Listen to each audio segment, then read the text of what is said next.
Well, May has come and gone, and guess what? It's already June 11th. My gosh. Hey, sorry about last week. I had surgery, but I'm back now and I'm good. But I have a surprise. I actually was very good when it came to my May whiskey shopping. I only bought 2 bottles. Aren't you proud of me? But I brought another 2 from my April auction that I didn't have with me, and they finally got delivered. So I got 3 scotches and 1 bourbon for you. Let's get into them. Number 1, bourbon, Penelope Rosé cask finish, coming in at 47% alcohol. I'm a little bit of Penelope addict, so when I walked into my store and saw this, I just had to get it. It was only $55, which I think is a great deal. I enjoy Penelope a lot, and for $55, this is a pretty solid dram. However, I gotta say, I was a little let down by it because, to me, it didn't really have any sweet notes to it. It didn't really feel like it got any of the rosé barrel into the bourbon. If anything, it's a little brighter, it's a little more fragrant, but other than that, I think just the label looks pretty. But for $55, it was a good testing bottle to buy. It's a good daily sipper, in fact. The only thing is I don't know how common these are because I've been in that store a lot, and they are the Penelope store in my area, and they just had only 2 bottles left. So $55, great price, but I don't think the rosé influence really hit on this one, but that's the first one I bought. Number 2, Compass Box the Peat Monster. Compass Box is a blending company by John Glaser, who has since left, but we have this to remember him by. This is 46% alcohol, and it's a blend of Caol Ila and Laphroaig.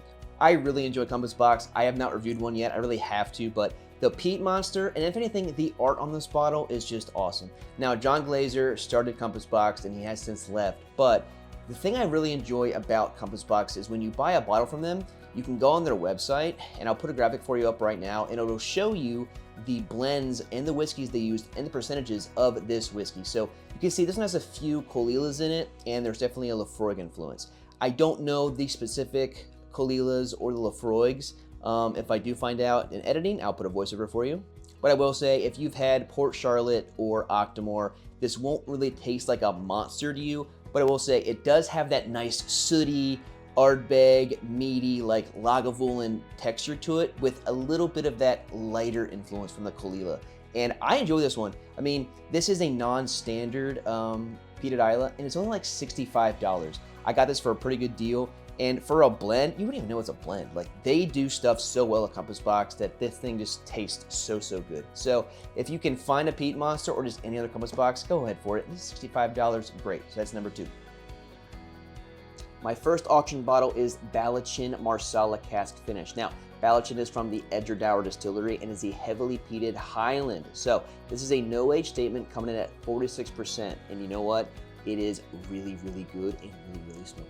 As you know, I love Edradour, and I have a 12-year Oloroso Ballechin, and it is phenomenal.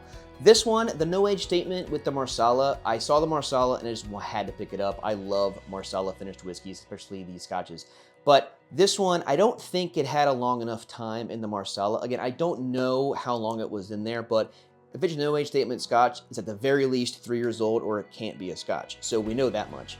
If I find more information, I'll put it on the screen for you. But in any case, this one right here, I've had about 3 drams of it, and it's definitely super sooty. I didn't expect that from the peated Highland, especially because I've had the Oloroso at 12 years now. That one is 12 years old. But it's a brighter, fruitier soot. It's not an overbearing, yuck, get out of my mouth, I'm chewing on a fire soot. It definitely has the 50 ppm peat to it with a lot of nice, fragrant, floral, almost roasted chestnut and almonds with a little bit of that citrus, lemony vibe to it. Very good. I think Edradour makes a great distillate, and if you can find a Ballechin, it's probably going to be pretty good, especially if you're into the peated stuff and Islas. So this was a must find for me, and it's not going to be found in the States, so I got it on the auction site, but there's the first one I got on the auction. My second auction bottle is Bruichladdich Port Charlotte 10 Second Limited Edition. A variant of bourbon, sherry, Tempranillo, and French wine casks. I gotta tell you, this heavily peated Islay does not taste a single bit like smoke. It is crazy.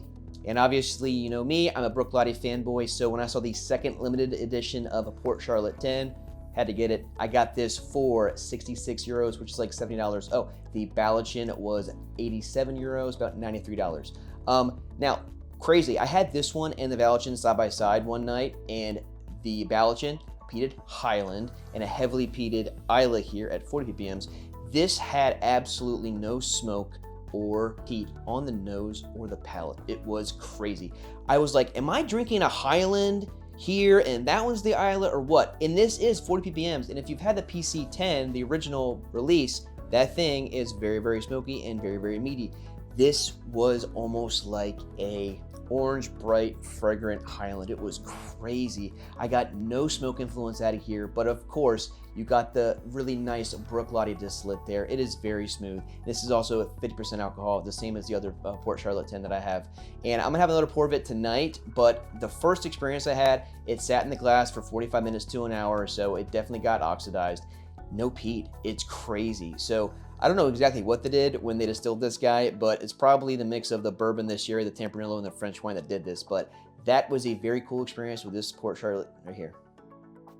Well, there's 4 more bottles to the collection. It's growing. Now, let's see what happens in June. I don't think I'm gonna buy a lot in June, probably 1 or 2. I'm good for at least 1, we know that.